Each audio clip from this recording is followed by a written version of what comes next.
Okay, so I was listening to, since I'm better than you and I listen to NPR, I was listening to an episode of Radiolab. And since I'm so smart and have such a scientific mind. Isn't that a Louis C.K. joke too? Yeah, it is. My kids listen to We listen to NPR because we're better than you. Yeah, here I am, another guy ripping off Louis C.K. jokes. It's hard not to. It really is. Because they're all so like perfectly written, and so they relate to like every part of your life. And yeah.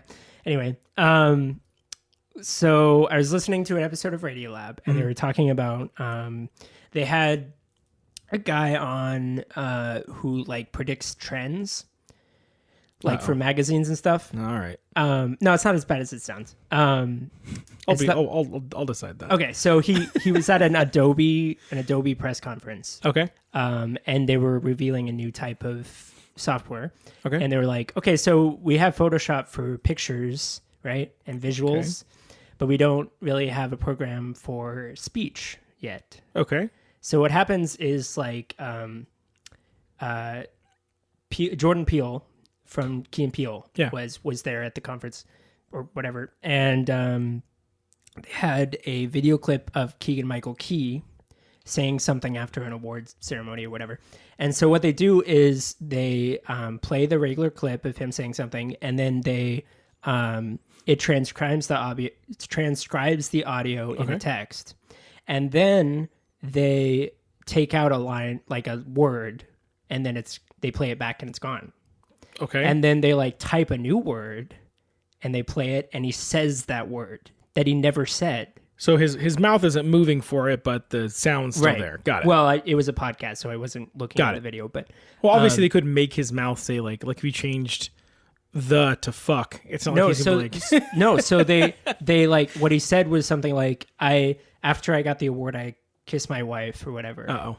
And so they literally type in, I kissed Jordan after I got the award. Yeah.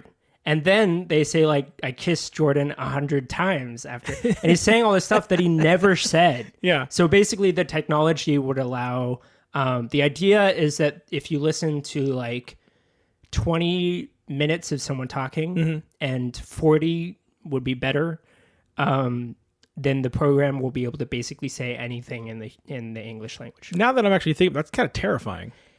That's the reaction I had. I was immediately, I thought, this is fucking what are the limits for this? Yeah, this is like war starting software. Like seriously. No, like, yeah, like if you have like something that Trump like never said, and well, the funny thing is he would say it all. He has no filter anyway, so that doesn't really matter. Like Trump said, eat a bag of butts. Like, no, I think he tweeted that. Sense. Yeah, we're good. He was just reading one of his tweets out loud. No, but really, like, I was like, the more they described it, like, the scarier it was. And so they didn't stop there. They went to UW, actually. They went to University of Washington and talked to someone who's basically doing the same thing for the lip syncing. Like you said, like, they changed the audio, but his lips he's still not clearly not saying it, yeah. But they're working on a type of software you can...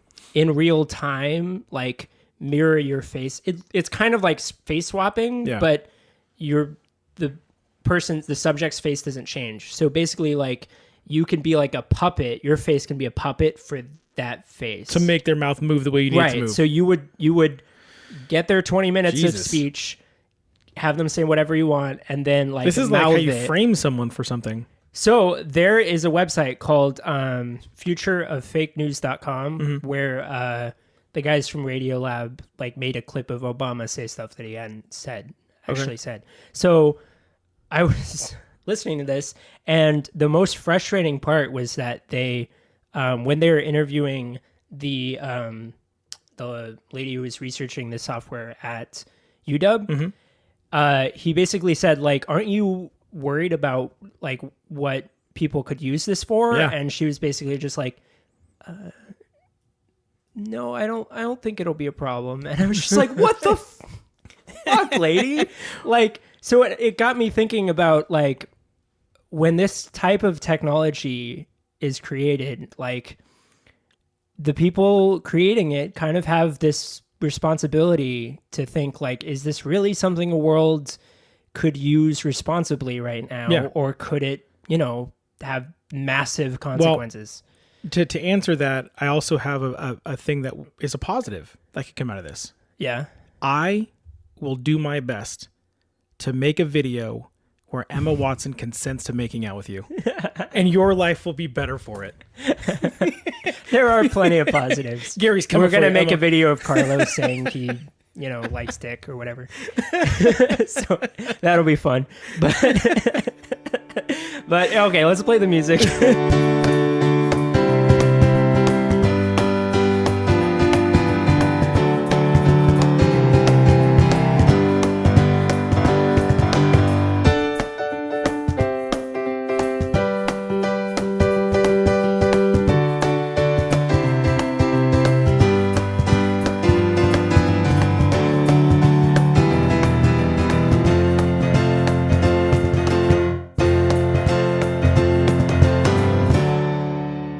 Welcome to episode 20, breaking off another 10 of the Unreasonably Angry Podcast. How's everyone doing? My name is Eric. Another milestone. My name is Eric. Your name's Eric. Hey, what's your name? Oh, my name's Gary. Just in case they don't know. It still is. It hasn't changed. 20 episodes in, names are the same. Yeah. Yeah. It's not like... Okay, never mind. I was like setting up a joke I didn't have. You're like, let me just start this. There's no punchline yet. Hopefully by the time I get to it, there is one. 20, man. That's big. It's great. Yeah, I thought about it. If you figure we means do 20 weeks, basically. Right? That's 5 fucking months. Yeah. That's crazy talk. Yeah, we're almost half a year. Yeah, let's not go down the line of what that means. We're 5.5 months. If we were a baby, we would still be shitting my diapers. Yeah. That's about accurate too. Yes. Yeah. Well, that's basically my entire world right now. So yeah, you're hitting right at home. So yeah, it's true. So before the music, we were talking about this crazy technology. Crazy. Everyone's afraid of technology. Pretty fucking weird though, dude. It's pretty weird, and it is pretty frightening. Like, it's not just like another like, oh, they're making, you can fit more stuff onto a card now or whatever. Yeah. It's like, seriously, like they also interviewed like people whose job it is to like detect fake photos or fake audio or whatever, and that was interesting. But how long does it take to get one of those people to work on the bad guy side who helps make the video even more realistic, to make it more looking. convincing? Yeah. It's kind of like those people that teach people how to lie, like, and not just that, but I'm sure there are parts of the media who don't give a shit and don't even hire those people. So, no, like, the thing is we're always doing that though. Like we ignore things until it's too late, and then we go back. We're like, why didn't we do something about this sooner? And it's like, well, we tried, but you didn't think it was gonna be a big deal. Yeah. And speaking of that, we also tend to believe things before it's too late, and then we're like, oh yeah, that probably wasn't real. Yeah. like for example, the not to get too political, we're not gonna go into that territory, but the Trump tape. Like, you don't even see his face until he comes out of the bus after he said all of it. Oh, you're talking about the... So you don't even need the quote face... unquote locker room talk? Yeah. You don't even need the face technology for that clip, because you didn't even see his face saying the words. So it's like, you hear 20 minutes of him talking, and then you write all that shit in. And again, this is not Gary going, that probably didn't happen. Oh, yeah. We got to make a disclaimer. That's not me condoning misogynistic locker room talk. He's the exception, not the rule. Right. Jesus. No, we've talked about this before. You have to like reel me in and be like, oh, wait, Gary, people are going to take that the wrong way. It's usually the other way around. Yeah, true. But now you could take that audio and make many different people say it. Now we can make Hillary say it. Yeah. Could you imagine Hillary doing locker room talk? Oh my God. As entertaining as it sounds, it's still equally terrifying. I can't do a Hillary Clinton voice, otherwise I would. But yeah, I never listened to like a podcast episode that actually like frightened me, like made that's nervous about something. And if you're interested, Gary can link the website. He showed me the video that somebody made of where it looked like Obama was saying something he didn't, and yeah, it's a little rough, but that's just if that's the start, that's the potential. Jesus, right. Yeah, it's terrifying. Technology only gets better. I mean, Yeah. So it's like, it makes you think about the world that we're living in now and what it's going to be like even just in a few years. Yeah. It's makes me unreasonably angry. Okay. You don't sound angry. You sound like nervous. Well, it's the same type of thing. It makes it, I'm really upset with those, not so much Adobe, because I kind of, they're developing that for like post-production on films and TV. Which that makes sense. Where, like, they don't have to bring the actor back and they just like punch it in and that's it. God, that's going to bother me though. Because you know what's going to happen is that somebody's going to know that it happened and it's going to leak, and then you're going to... It's like the Paul Walker thing. Remember after he died and they were able to add him into... So I was talking about this with my mom, and she was saying like, well, there's stuff like this has happened where like that chocolate ad with Audrey Hepburn, and like there was some ad with Frank Sinatra where they like recreated their face, and then this family's like, I don't know which specific instances, but some of their families sued the companies for using their, you know, their relatives, basically their identity to sell products. Well, and so the Paul Walker thing, though, that didn't bother me so much. It did take me out of it a little bit because if nobody had told me, if I went into the movie not knowing, right? You mean the last shot where he's like driving away? It's not just that shot. There were a few other ones earlier in the movie. The one on the beach? The one on the beach was not him. Really? That's his brother, and they like put his face on his brother. Wow. And there's one earlier where he's like in the background of the scene, and it's not really him. And the thing is, going into the movie, I knew like that there were going to be some scenes, and so I'm sitting there looking for them, which is distracting. Which I'm like, I wish nobody had told me. And so when I don't know if you remember this, but when they made Dark Knight Rises, there were people that were like, well, could they, you know, put the Joker in there with that because of this? And that's the thing, is it's a slippery slope. But now for it to be used for other things, it's like, well, shit. See, with what made me immediately extremely upset about Heath Ledger is that he gave this terrific, this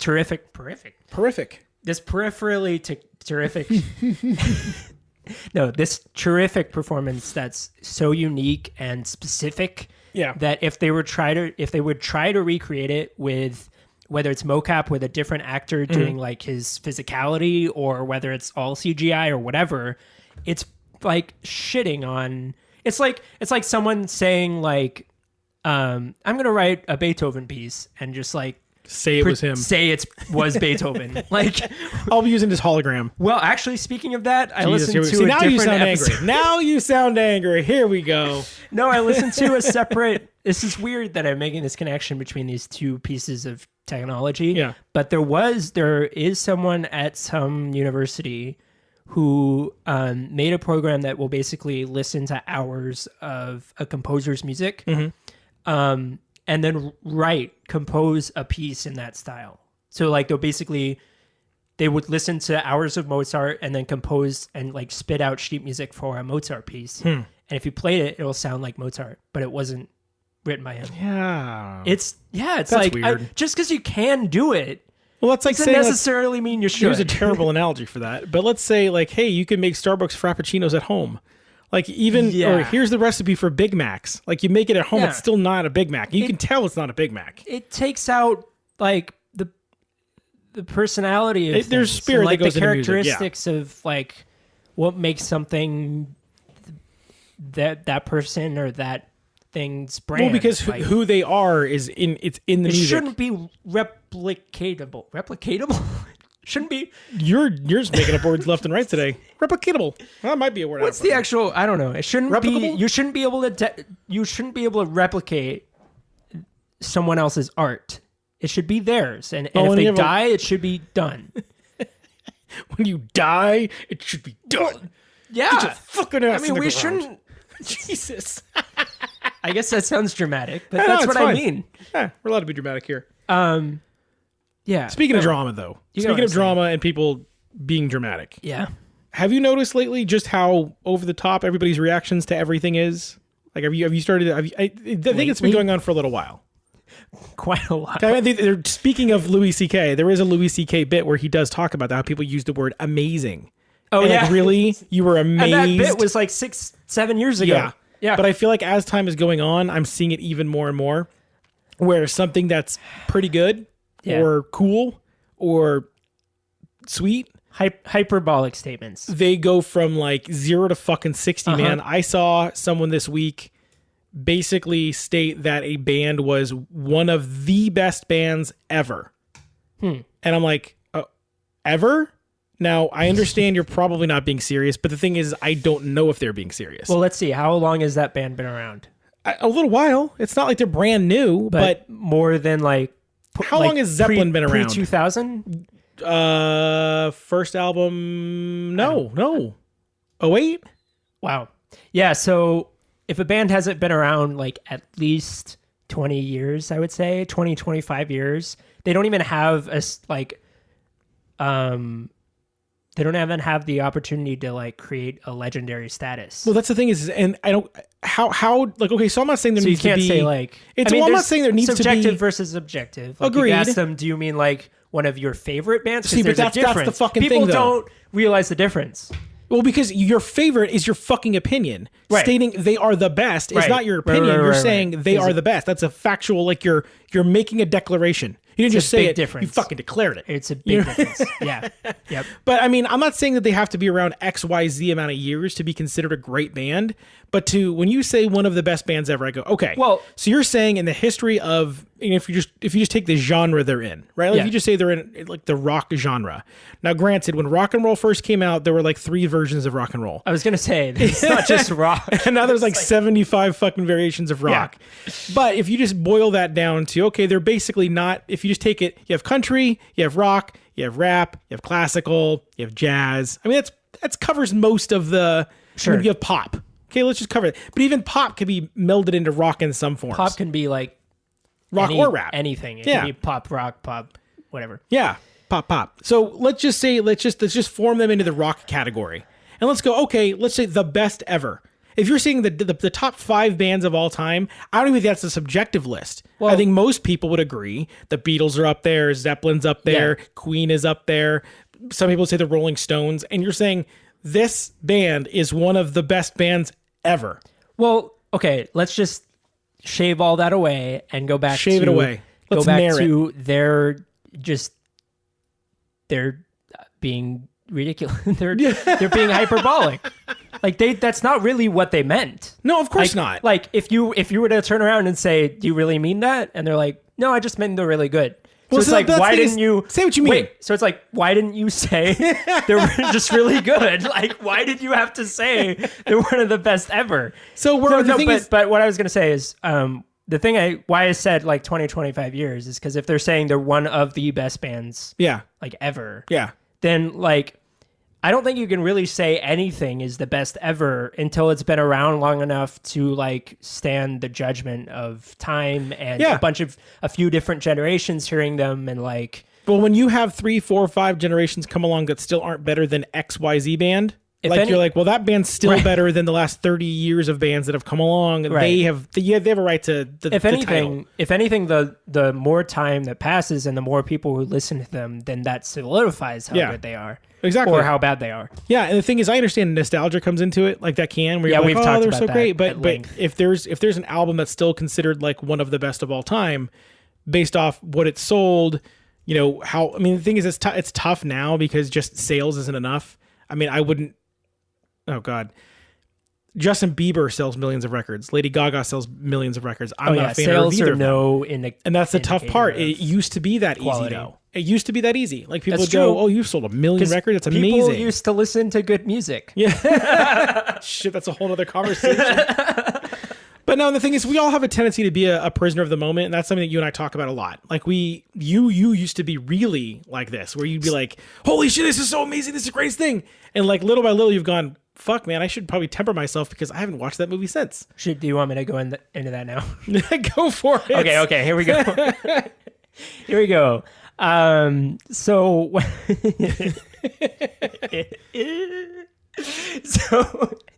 Okay, well, let's paint a picture. In middle school, I was listening to The Fray.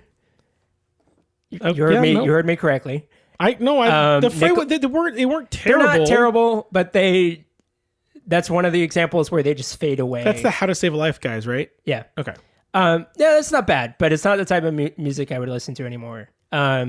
And like, kind of just whatever was on. Like, I'll look at friends that like don't have much of an interest to follow bands and to like really get into Sure. Music. So they just they'd put their iPod in shuffle or whatever. You and I both like to listen to albums like in their entirety because that's I'm how like they're disappointed supposed to be. if a band's album isn't good. Like if they have Right.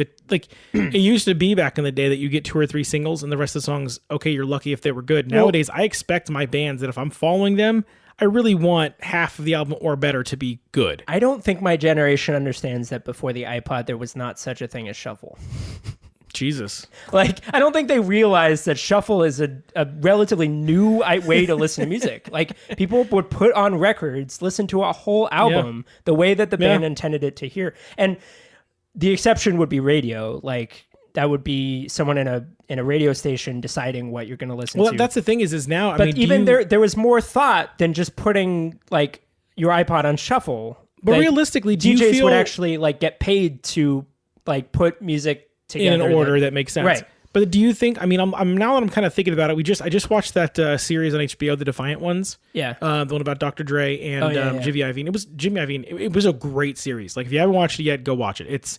It covers basically the birth of really West Coast rap, and then Jimmy Iovine who's responsible for Interscope Records. Mm-hmm. So if you're a fan of Nine Inch Nails, Marilyn Manson, Eminem, Dr. Dre, 50 Cent, Stevie Nicks, Bruce Springsteen, any of those people, he's worked with all those people. Bono, Gwen Stefani, like the dude's track record is amazing. But he was talking about how like when he was working with Stevie Nicks, that like she had a good album, but she didn't have a single.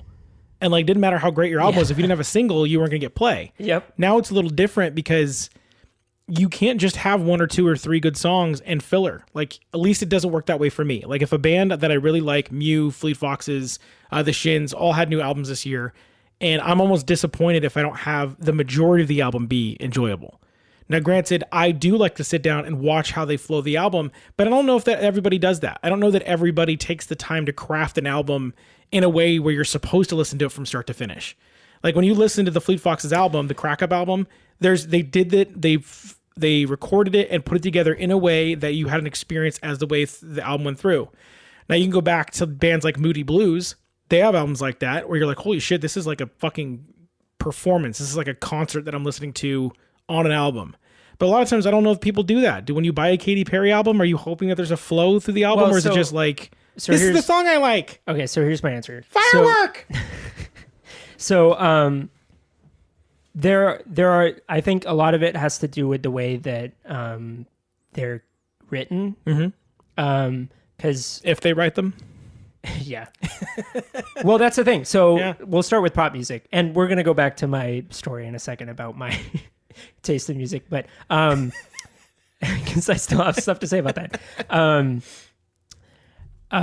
Pop albums are a lot different because you have each song is produced by like a different person sometimes, and like you have like so many hands in it. Usually it's not the artist who's writing all of them, at least not in their entirety. So you usually get like a pile of songs, and then there's still thought put into the order. Sure. That still matters. By the producers usually.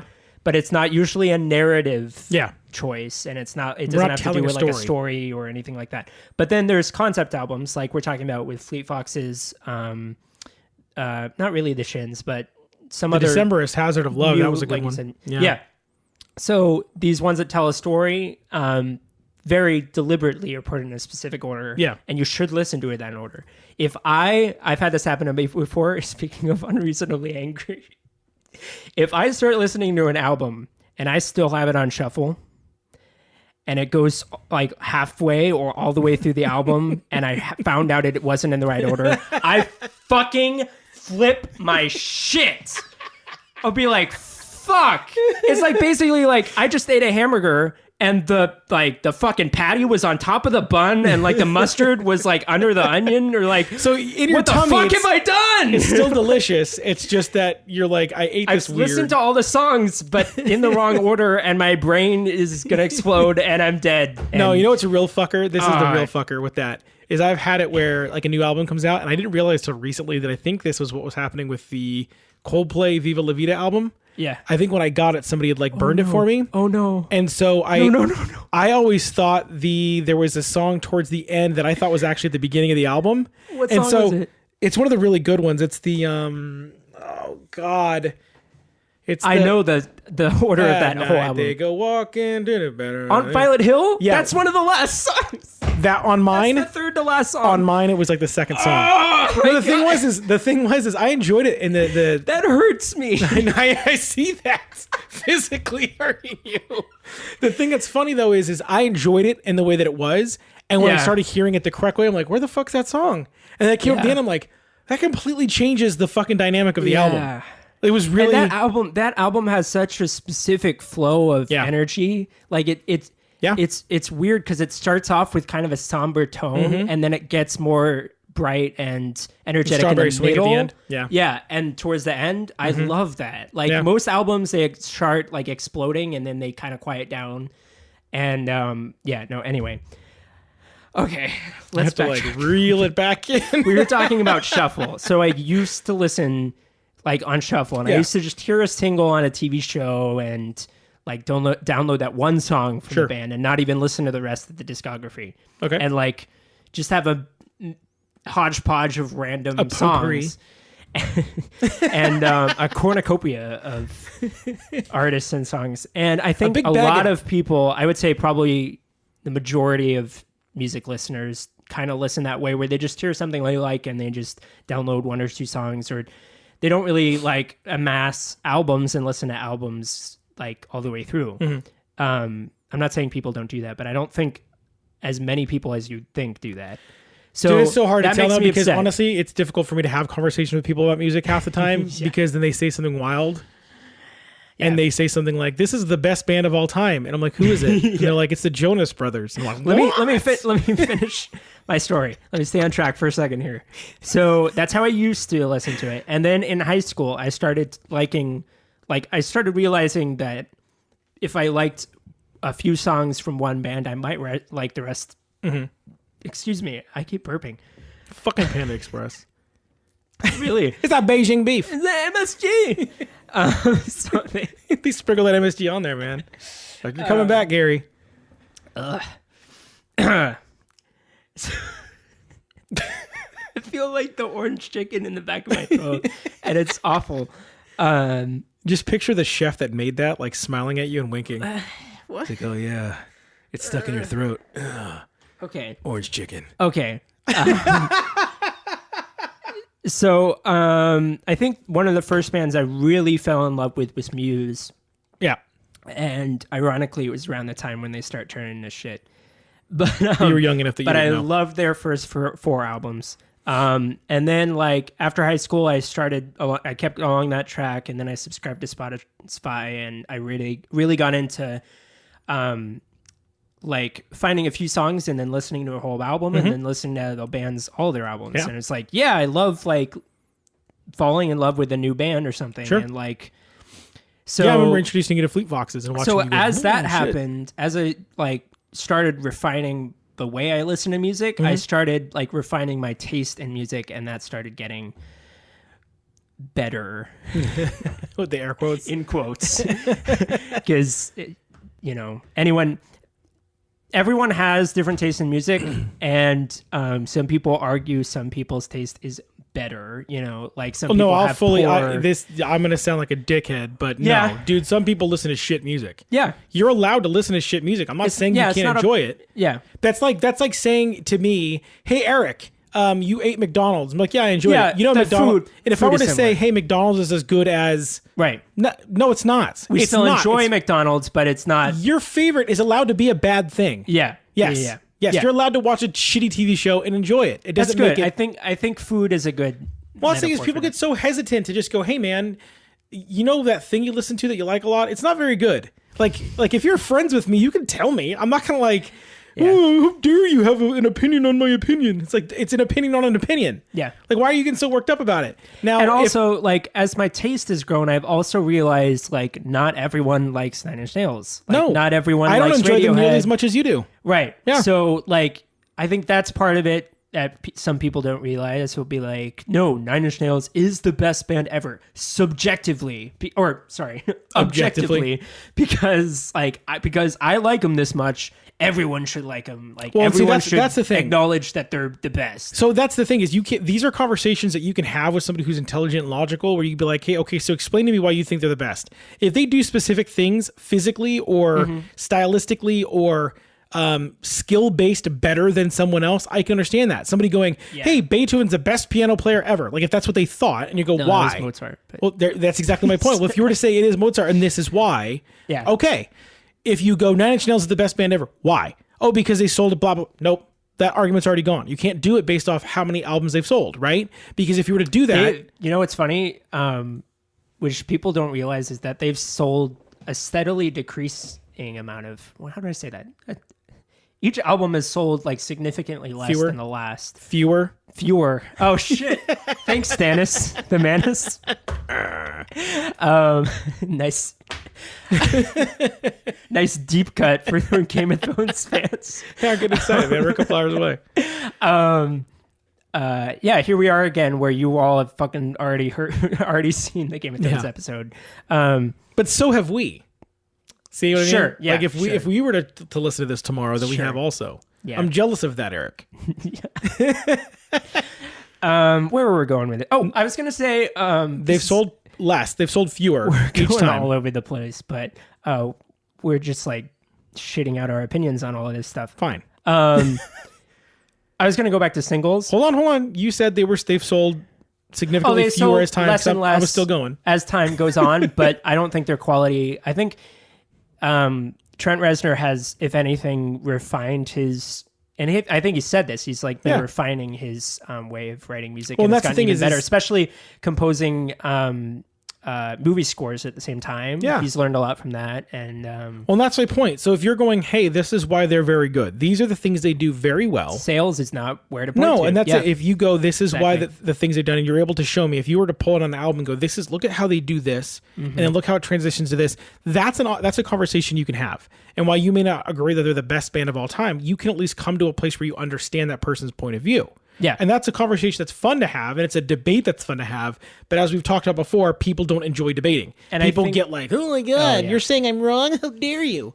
And it's like, no, I'm just saying that's not my favorite band. Nine Inch Nails is not my favorite band. I think usually the end conclusion of arguments like that is like, you like them because they are really good. Mm-hmm. Like if you have a good taste, you like bands because they are good bands. They write good music and they play well. But you can't really objectively say that you usually can't objectively say that your favorite band is the best band ever. Yeah. Because there are ones that are better. Well, I mean, like, because unless you love the Beatles and Queen and like, the best bands ever, then you can't just like say your favorite band is the best band ever. No, but that's again, as long as you understand the difference between favorite and best. Yeah. That's it. We talk about this all the time. That's what we're talking about. We talk about music. We also talk about it with movies. You and I talk about this all the time. If somebody were to ask, Eric, what do you think is the best movie of all time? I'm not going to say the same movie for best of all time and my favorite of all time.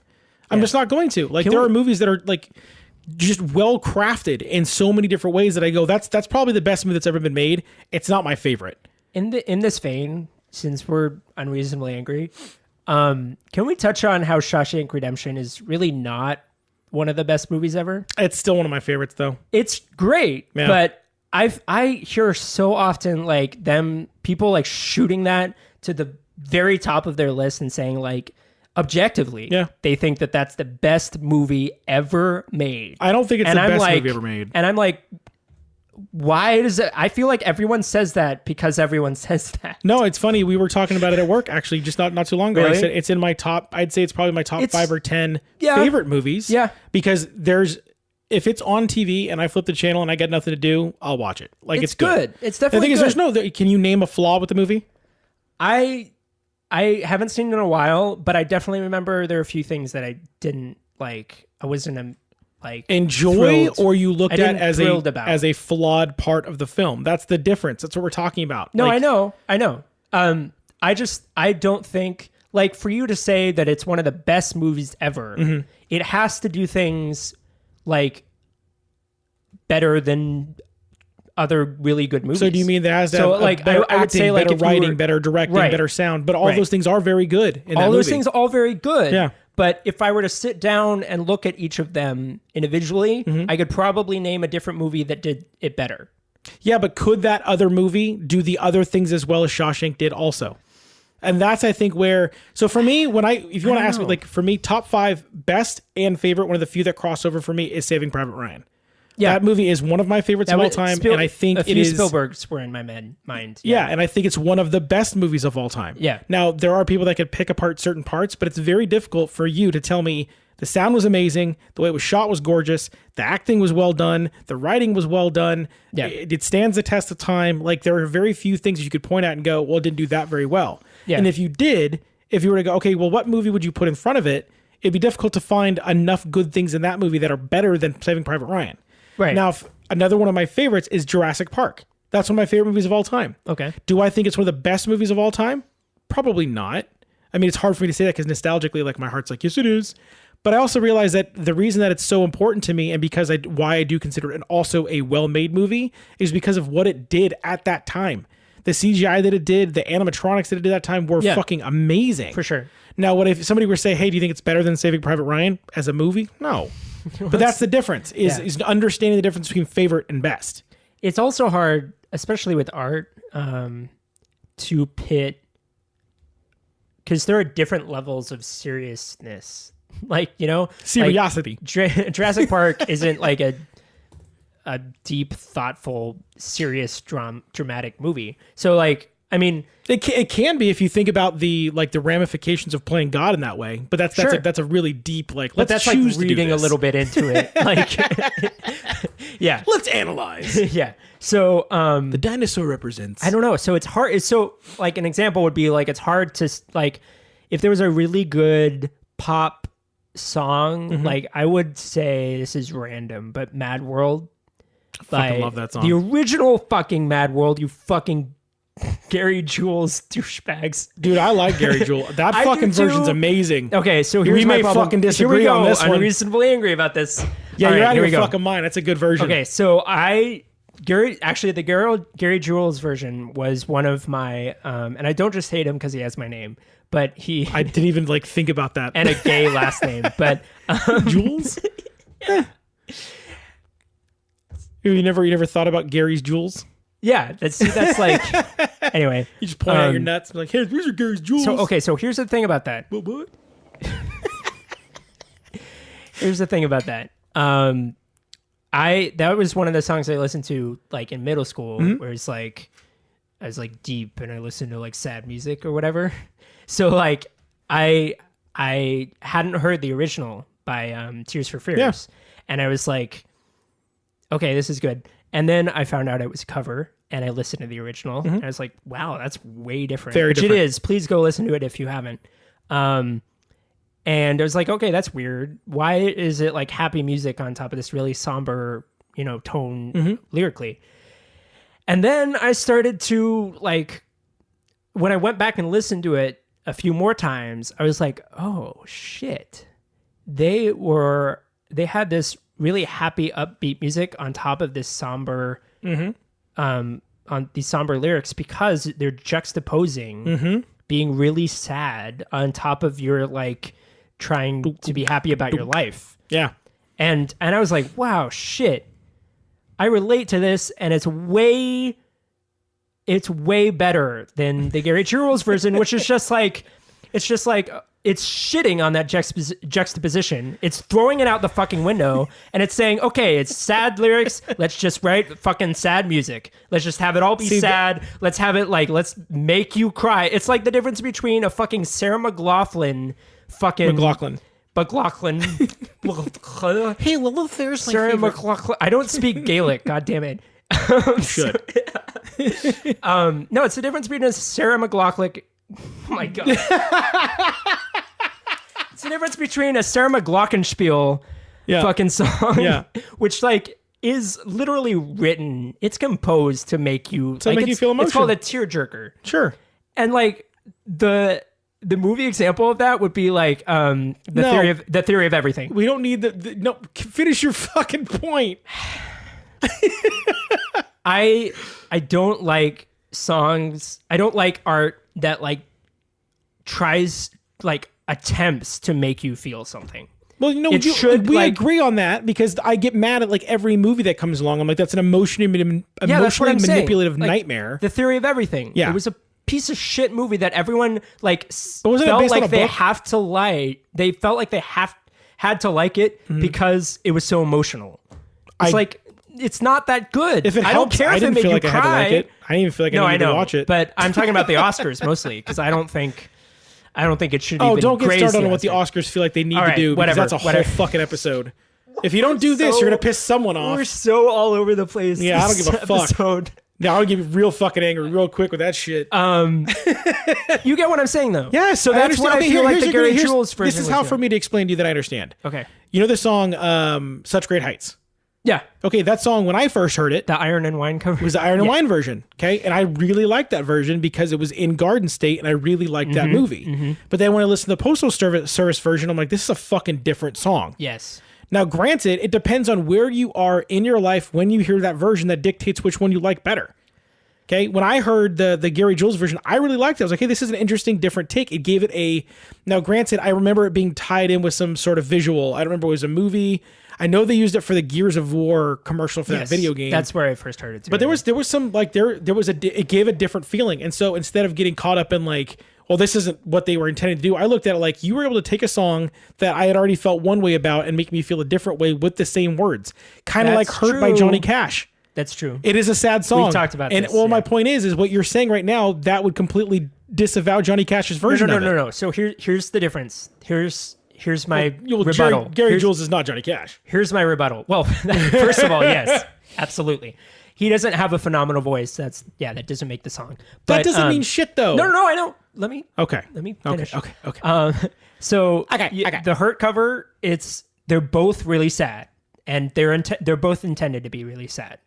And so okay. And they're different. They sound different, and that's fine. Johnny Cash definitely feels both more like objectively good songs. But I think if you were to listen to the entirety of the Downward Spiral and then hear Trent Reznor's version of Hurt at the end of that, it would have a different impact. But but I can say the same thing about the Tears for Fears album. That's beside the point. So here's the thing, though. The Gary Jules version of Mad World would be what Tears for Fears could have easily written. I won't get into how fucking simple and easy it's not the piano a hard version. Yeah. I know. No, it's not a difficult song. That's not saying it's every 20-year-old decided to play it on their piano to impress people. I'm sure at that point. That's not saying something has to be complicated to be good. Yeah. That's not what I'm saying. But I'm saying Tears for Fears could have written that in their fucking sleep. Yeah. And the reason they didn't is because they thought, oh, what if we didn't do that and we juxtaposed it with this happy music? And that would be a more interesting piece Yeah. It doesn't change the fact that the same song resulted two different versions and two different feelings, and neither were garbage. But what I'm saying is Gary Jules basically made the music what the lyrics intend to say anyway. Sure. So what I'm saying is that he didn't add anything to that song. Yeah. He didn't change it in any way that it needed to be, that could make it interesting in a different light. I don't think it was in a different light at all. Do you get mad? Like it would be. Hold on. Do you get mad all the time at movie trailers? Have you realized how often movies use songs from 20, 30 years ago and they just slow them down and make them more emotional? Yes. So you get this angry about all these things. Okay, we just want to make sure that we're being consistent. But if you think of something like wasn't it Nine Inch Nails that did that cover of the Zeppelin song for Girl with the Dragon Tattoo? Yes. See, like that, very different fucking feeling, but I love the impact of that feeling for that version of the song. Even though I don't think they needed to change anything. The original version of the song was fucking amazing. But when he did it that way, you're like, holy shit. Like do you get what I'm saying? I'm just giving you a counterpoint. I get what you're saying. It's just in that specific example of that cover. I enjoyed the Gary Jules version. I don't think it was necessary. No, of course it wasn't fucking necessary. It's not necessary to put good songs, cover good songs, to put them on a video game commercial. He didn't write it for a David Fincher movie. I don't know. Do you know why he wrote it? I don't shooting shit. Well, I don't know. I want to know. Shooting the shit. He was just like, let me take this really good song and make it worse. That's well, what the thing said. is, it's funny. The funny part. I'm just kidding. The funny part is there's probably people that are going, I don't like the Tears for Fears version. There's probably people saying, I don't give a shit about any of this. Can you guys just move on? And I'm sorry for that. And the point though is I won't apologize. No, you don't need to apologize. This is our goddamn podcast. But no, that's the thing though. But depending on who you ask, that's where we get though. Like this all started because somebody said that is the best thing ever. They took something that I'm like, what? No. And that's how fucking funny we are right now. We live in a time of hyperbolic statements. Yes, like people absolutely. This is the best video game that's ever been made. Grandiose, fucking huge opinions. They feel like they have to. Like there's so much like stimulation and like. You can't just enjoy something without it being the best. Like yes, okay. So we once saw Annabelle Creation. Yeah.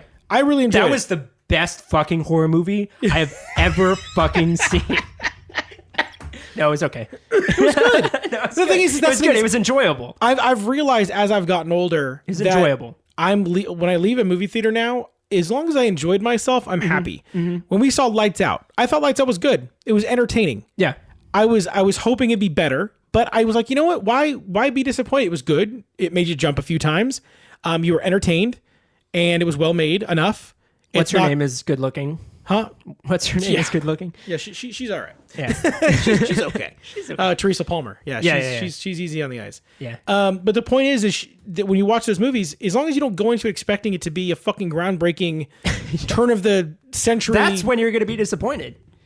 Nothing will ever be the same again. Not every fucking Marvel movie, you fucking Marvel fanboys, is going to be the fucking greatest movie fucking ever. No, not only that, it's okay that Avengers isn't Dark Knight. It's okay. Yeah, it's okay. As long as you don't fucking tell me it's the best thing that's ever happened. Right. Don't tell me it's the best comic book movie ever. Don't say it. They're popcorn movies. Yes. They're not anything other than that. Well, exactly. And that's you why can't judge them on anything other than that. Exactly. Yeah. But I think if we can get to a point as a people where we're able to just take things and enjoy them and understand that just because we really enjoy it in that moment doesn't mean that it has to be declared the greatest thing that's ever been happened ever. Mm-hmm. Because all you're doing is setting yourself up for disappointment. Yeah. Either the next thing that comes along is not going to be as good and you're going to be disappointed, or the next thing's going to be coming along and it's going to be better and you have to look back and be like, wow, I was really fucking wrong about that. I mean, you've done that. You've done that on your Facebook, your on this year thing. So that's what I was going to get into, was that... Yeah. What a roundabout way to get there. We're finally back. My point about me growing up and my taste of music being more refined. Mm-hmm. I know that sounds condescending, but I'm not. No, I'm it's not not condescending. It sounds elitist, but it's true. Yeah. Yeah. It's true though. It's okay to grow and improve. Jesus. Because I used to be that guy. Like I used to like the 1, 2, 3, 4, 5. The sixth Muse album came out. It was not good. The Second Law. It wasn't. They were experimenting. They did like one of the songs was dubstepped. One of the song dubstepped. It was bad. Like an adjective. Yes. It was a dubstep song. A few of them I like, but none of them are memorable. That's the problem. Do you remember the arguments we got in about Madness when it first came out? I don't know why. Okay, no, I know why. I was young, I was immature, and as I grew up and became more mature, my taste in music and my taste in everything became more mature. Do you want to know what I actually think? Yeah. I think you were still at that point where they had been a band that you had followed consistently for a long time. Uh-huh. And when you are younger, you have this loyalty to things, and I get that. I'm still very loyal to things. Yeah. The difference you feel like you want to like it. Yeah, exactly. And that's the thing is, you're I like get in that. denial about. Exactly. Yeah. And as you get older, you realize that it's okay to be disappointed in your favorite artist and go, you know what, that wasn't their best try. Now you don't have to like kick them out the door. But the conversation you and I had was, I said, they don't owe you anything.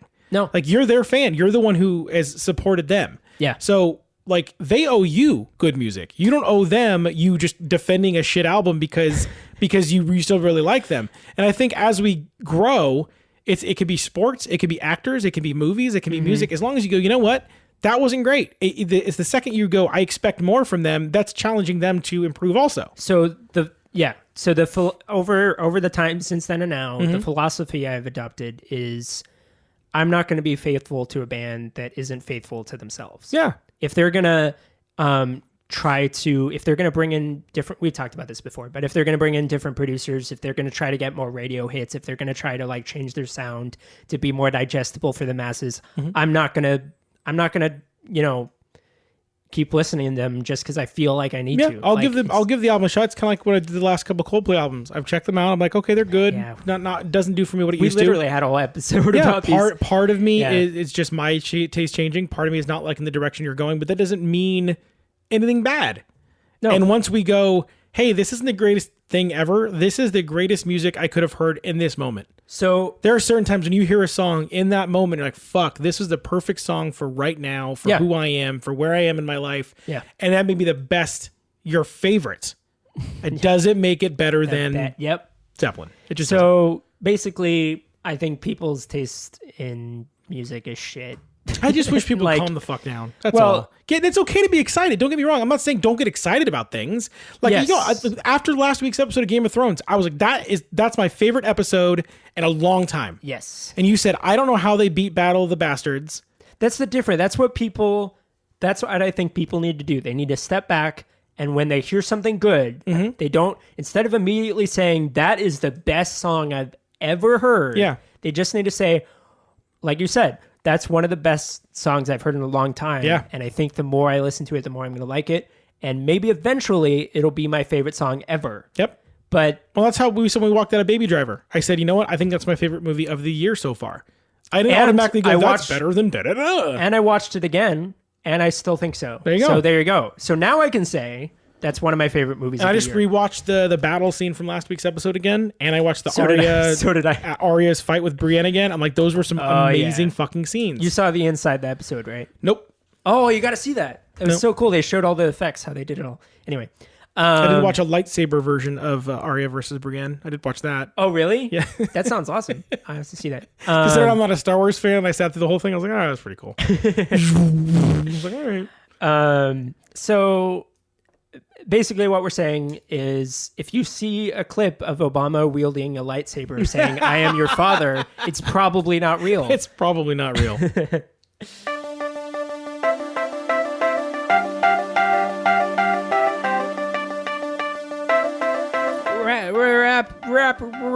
Rapid fire. We haven't done rapid fire. We haven't done rapid fire in a while, so we're gonna do rapid fire frustrations. Just so if you didn't remember what we do is we say we time ourselves and we're only able to talk about this. These are like small annoyances that get on our nerves, and we talk about it for how long? 1 minute. 1 minute. Okay. Are you ready? Yeah. And gear. Okay, so this is a driving thing. People who okay, right turners.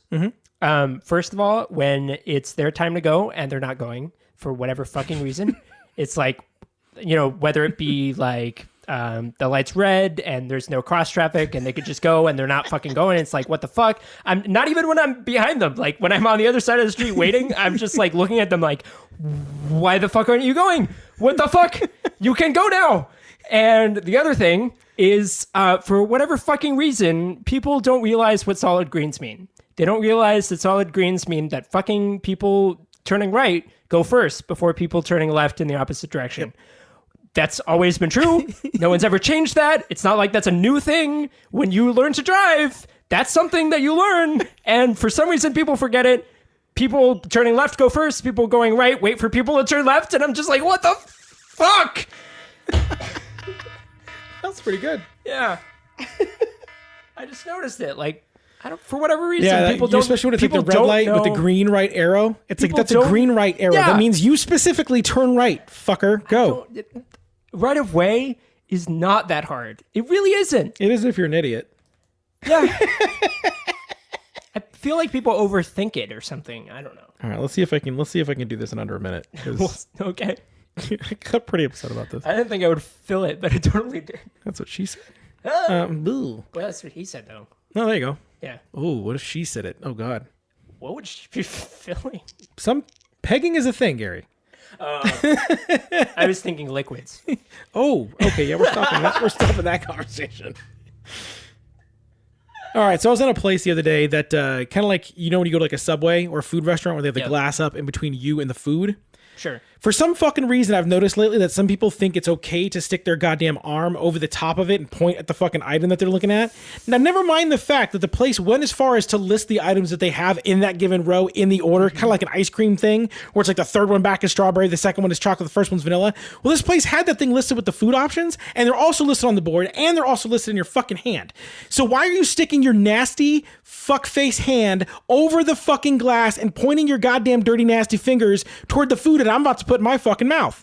Now, I thought to myself, you know what? If somebody fucking sneezed, that's the reason the glass is there. But your hands probably aren't clean. You're probably a disgusting human being. I'm looking at your bare feet because you're wearing goddamn fucking sandals. And now I look up and your filthy fucking hands are dangling over the food that I'm about to purchase. So I don't know what the fuck the problem is. If you're a grown-ass adult, if there's a glass partition there, don't do that. If you're that ridiculous that you can't fucking handle it, then squish your face up and just lick the tongue and fucking point out what you want. Okay. I knew my time was running out, man. Yeah, I can't think of a single reason why someone would do that. It's literally, it's a fucking, you're a monster. You're an animal. Like you've never seen a glass partition before. And this one's not a short one. Like I'm not a tall guy, but it's basically up to my fucking... people who reach their hand through a cage at a zoo and get their arm ripped off. And if only. They sue the zoo for it. If only. I really wish this place just had animals in the back that would just reach out and snap their goddamn hand off. Keep a tiger in behind the glass. And the thing is, these are all fresh foods too. These are all like they've prepared them. Yeah. They're fresh. They're like they care, and you're disgusting. And the employees put on gloves. Exactly. Like, yes, all of. I see them change them out constantly. Why do you think they're wearing? Okay. Anyway, we're done. Gross. It's out. Gross. It's out. Especially if you look and they're wearing like flip flops and their feet are just fucking disgusting. I'm like, if your feet are that fucking nasty, your hands are probably fucking nasty too. Yeah. Okay. We got it out. I think next time I'm just going to look over. I'm going to get really close to them and go, no! Just put my face right next to their face. Like, you want to touch my food? Slap their wrist. No! No!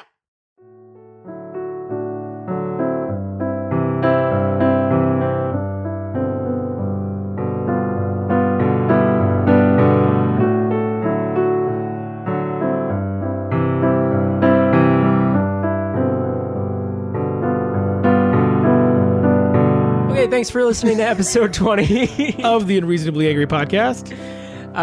Please, if you liked what you heard, please rate and review us on Facebook or iTunes or any app where you can do that. We'd appreciate it. We like hearing what we like hearing how you liked it, and we also like how other people hear how you like it. And we want share your feelings. It's a safe space. Yeah.